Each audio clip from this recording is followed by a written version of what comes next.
And for those of you who tuned in last night in order to watch the women's ice hockey team in action, you saw Coach Russell join us at the end of the first intermission. But for those of you who didn't, we have that clip for you now. We were able to speak to him and pick his brain about how the week had been going for them so far and what they have to do to try and turn it around. We're joined now in the booth by the head coach of the men's ice hockey program, Greg Russell. Coach, thank you for joining us. Thanks for having me as always. So, Coach, last night on the road, taking on Framingham State, a very, very tough game, a grinded-out kind of game, it seemed like, resulted in a 2-2 tie. Take us through what you saw last night in your team. First period, I thought we were actually pretty good. There was no score after one, but we carried the play offensively. Definitely had more zone time than them. But it was the flow of it was a little bit different. There were no penalties, which was nice that we could stay 5-on-5 for that whole period. But their goalie played well. We struggled to really pound the middle of the ice to get any second chances. Generated a couple of rebounds, but they were able to clear them off to the wall. So, I mean, overall, I thought it was a pretty good period. We haven't been a good first period team all year, so it was no surprise to me. But I think the guys are kind of the mentality right now that if we're not up a goal or two after the first period, that we tend to hit the panic button a little bit. So we saw that in a little bit of our play in the second period, which led to a couple of bad penalties that we took. And I mean, it just is what it is. It's a road game. It's a tough one, and their building is really, really cold, so it's a tough place to play. But at the same time, I mean, it's cold for them too. But we just we didn't execute our game plan well enough, and turned over some pucks that we shouldn't have, and it just kind of led to a bad flow of the game overall. Coach, obviously being on a long winter break, students aren't in class. You don't really have that routine of going to class every day, going to practice, creating that rhythm. What do you do during the week to kind of really get the guys tuned in and get them ready and well prepared for the games?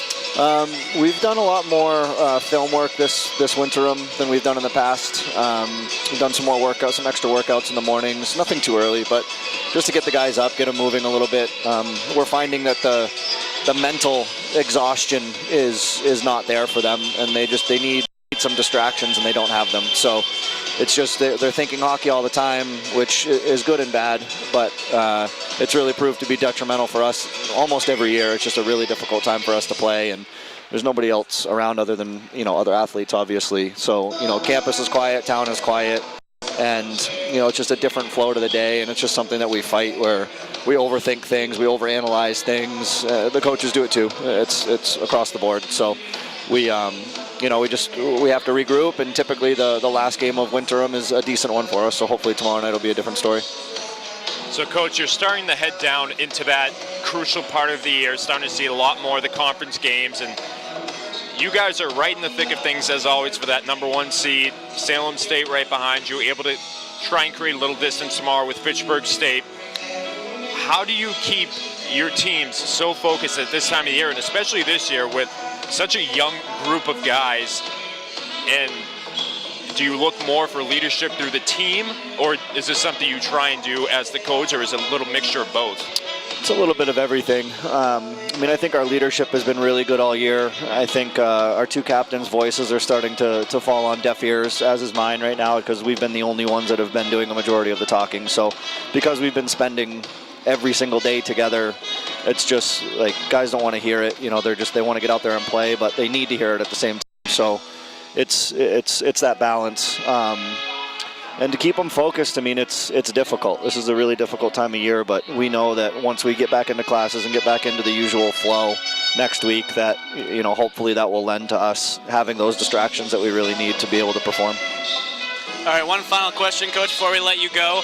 Obviously, rapid-fire MASCAC games, playoffs in just under a month. You got a game against Fitchburg State. You try to gain as many points as possible.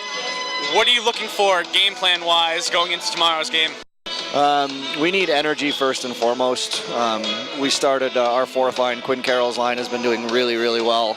They've been our best line the last two games, and they've been our only line, quite honestly. So we started them last night in hopes to give us a little bit of energy. They did, and they were good all night, but we just couldn't let that be contagious. So we need to have some energy. We need to have some some better decisions between the tops of the circles, all over the ice really, but between the top of the circles is where we've really been struggling to manage the puck. So we need to do that. We need to get shots on net. We need traffic to the net. Our power play needs to wake up a little bit. Our penalty kill has fallen victim to some bad bounces the last couple of games, and we're sitting at 60% on the penalty kill, which is just beyond brutal. So hopefully we can rebound with that tomorrow. I mean, Fitchburg has a really good power play. They have an excellent penalty kill, so special teams are going to be crucial tomorrow night, and I don't foresee them being a whole lot of opportunities either way. So they're probably going to come at crucial moments, and we're going to have to capitalize one way or another.